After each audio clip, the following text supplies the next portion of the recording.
Good morning, students.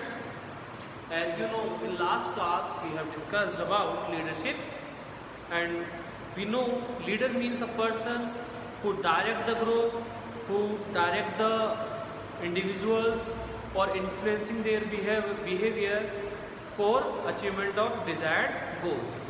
That means a person who is influencing other persons to work voluntary is called leader, and the relation between leader and follower is called leadership. And we know to motivate, to encourage, we need a good leader. The success of organization is depend on leader as well as follower. If the bonding is strong, which was discussed in the last class. Is it clear? Then we have discussed some features of leadership. In today's class, we are starting leadership styles.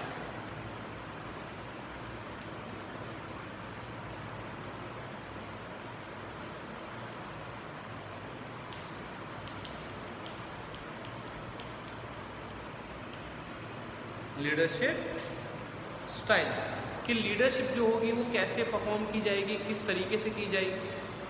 ठीक है. There are many theories of leadership behaviour and styles. Research studies has revealed certain traits and qualities which a leader might possess. कि कुछ लोगों ने, scholars ने बताया है कि एक लीडर में क्या क्वालिटीज होनी ज़रूरी है. However these are not conclusive since may people may possess these quality but may not be leader. लेकिन ये कॉन्क्लूसिव नहीं है कि जिसमें ये क्वालिटी होगी वो एक अच्छे वो लीडर होंगे भी. ठीक है. There are several basis for classifying leadership style. कि हमारे पास कुछ बेस है जिसके बेस पर हम लीडरशिप स्टाइल्स को जो है क्लासीफाई करते हैं. The most popular classification of leadership style is based on use of authority. Leadership based होती है अथॉरिटी के ऊपर कि आप अकेले डिसीजन लेंगे, कुछ पावर सबॉर्डिनेट को देंगे या सारी पावर सबॉर्डिनेट्स को दे देंगे. तो इसके बेस पर, अथॉरिटी के बेस पर हमने लीडरशिप स्टाइल्स को क्लासीफाई किया. Depending upon the use of authority there are 3 basic styles of leadership. कि हम आज की क्लास में डिस्कस करने जा रहे हैं कि 3 basic styles of leadership. First, ठीक है, second and third. 3 styles of leadership. Is it clear? The first is autocratic.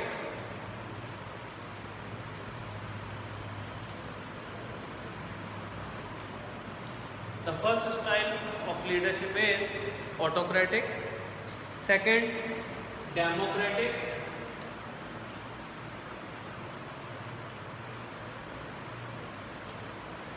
And the third is laissez-faire.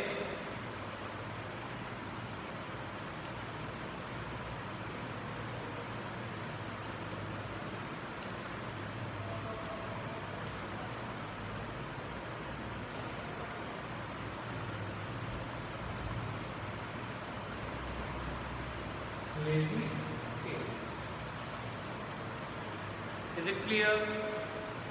Now the first is autocratic or authoritarian leader. An autocratic leader gives order and expects its subordinates to obey those orders. ध्यान से समझना.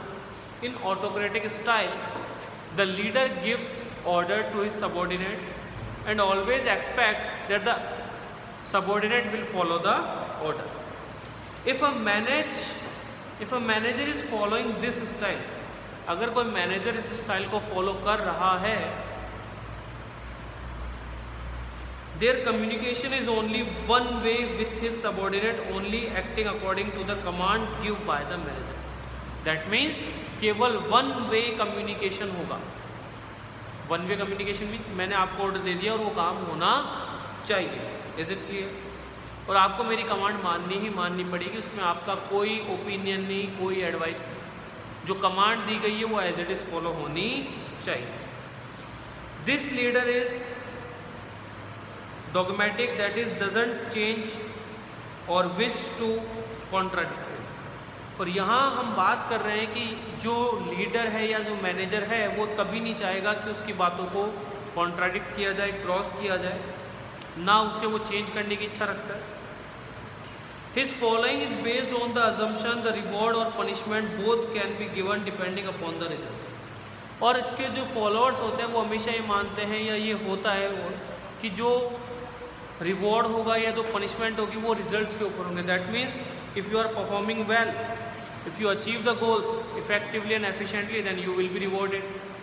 That means you are fulfilling the command as directed by the manager or leader. If you are not fulfilling the command or if you are not achieving the goals or objective, then you will be punished. Punishment means physical punishments की बात नहीं हो रही है, salary cut कर देना, demotion कर देना. The next is this leadership style is effective in getting productivity in many situations. और ये स्टाइल इफेक्टिव है बहुत सिचुएशंस में. Like in a factory when the superior is responsible for production on time and has ensure labour productivity.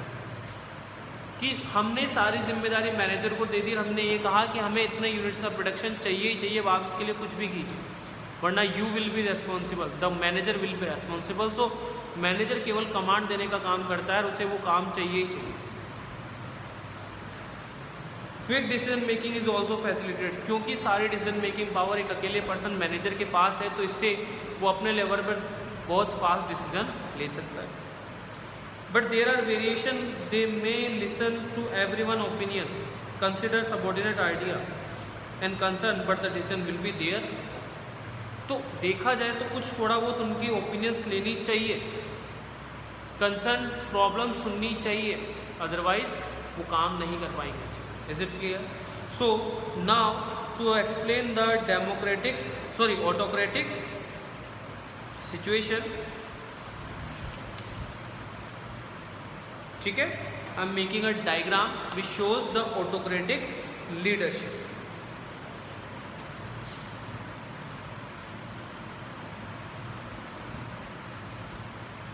This is the leader.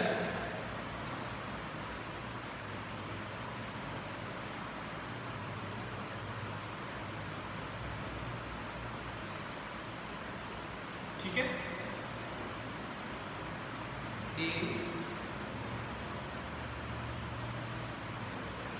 B, C and D. As we can see the direction signs, that means top to bottom, there is no upward communication.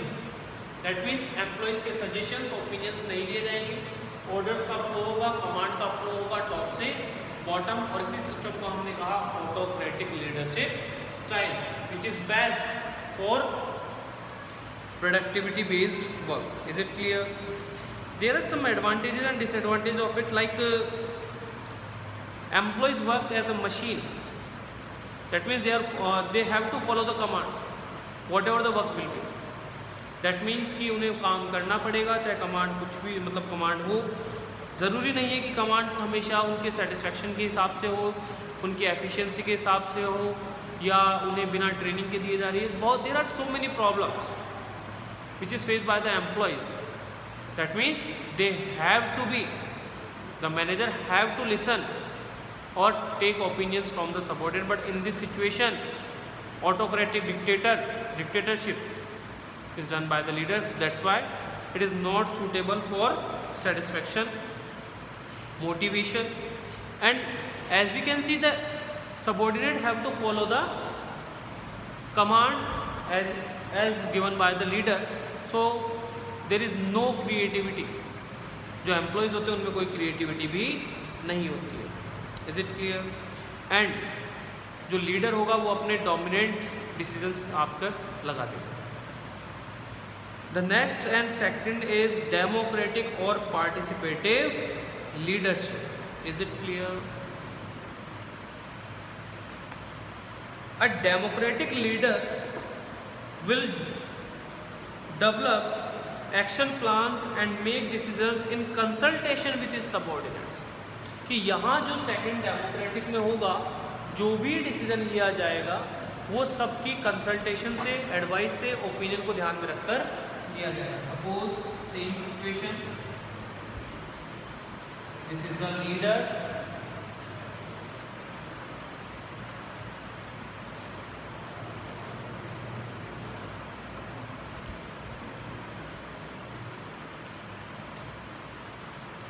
A, B, C, D. As we can see in the diagram, the leader can communicate to A, B, C and D. As we can see the direction sign, that means दोनों तरफ है, तो A भी B से leader से बात कर सकता है, B भी लीडर से कर सकता है, C भी और D भी. That means in this style the decisions will be taken on participative basis. That means in consultation with the subordinates. He will encourage them to participate in decision making. This kind of leadership style is more common nowadays. और आज के time में अगर हम present की बात करें तो डेमोक्रेटिक स्टाइल को सबसे ज़्यादा फेवर किया जा रहा है, डेमोक्रेटिक स्टाइल को सबसे ज़्यादा यूज में लिया जा रहा है। Is it clear?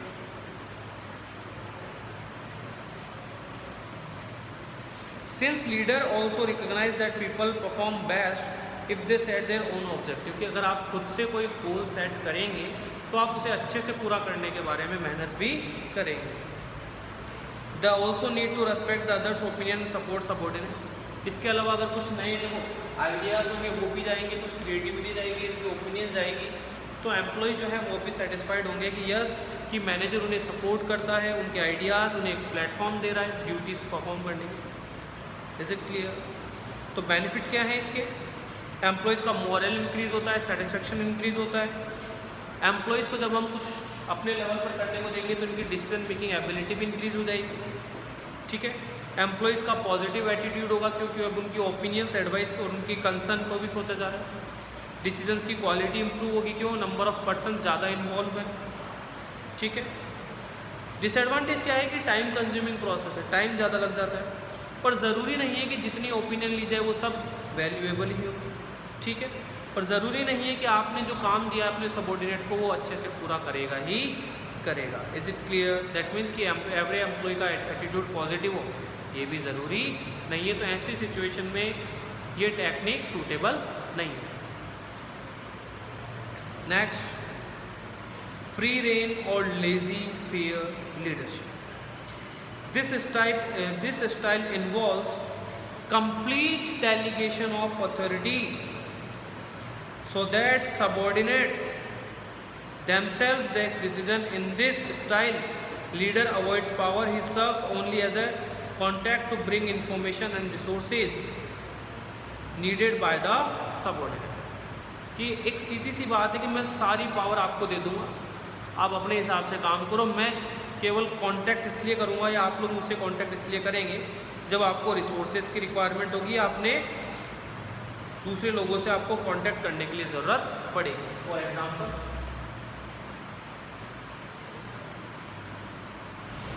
लीडर, ठीक है, ए, बी, सी, डी।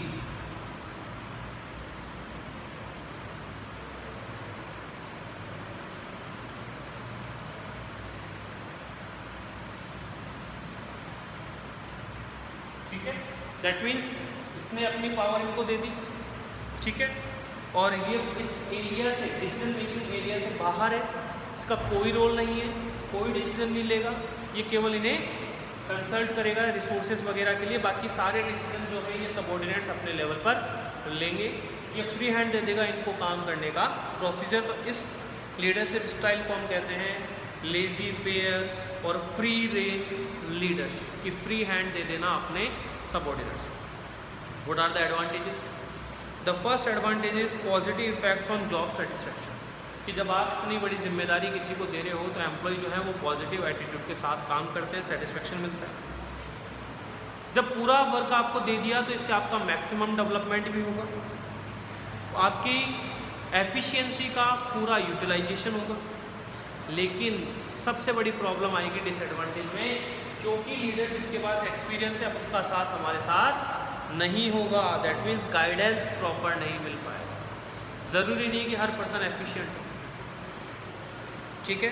लीडर का कंट्रीब्यूशन इग्नोर करती है ये टेक्निक, दैट्स वाई ये सूटेबल नहीं है, ठीक है। और इसमें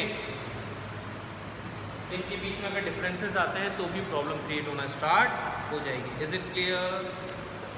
ठीक है, आई थिंक आपको ये लीडरशिप स्टाइल समझ में आ चुकी होगी। Is it clear? Still if you have got any doubt related to this style you can ask through WhatsApp. Thank you students, stay home, stay safe.